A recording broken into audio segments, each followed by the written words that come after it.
That. Nope, couple stock Arma pins break like that, but only when you get a bad batch of them. They're usually pretty good. RC all-wheel drive, they're junk. Their pins are junk. Really soft steel, and they just bend right away.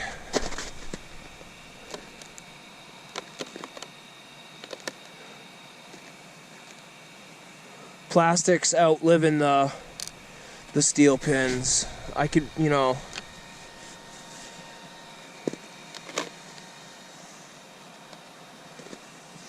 I don't know. I gotta watch the replay on that one.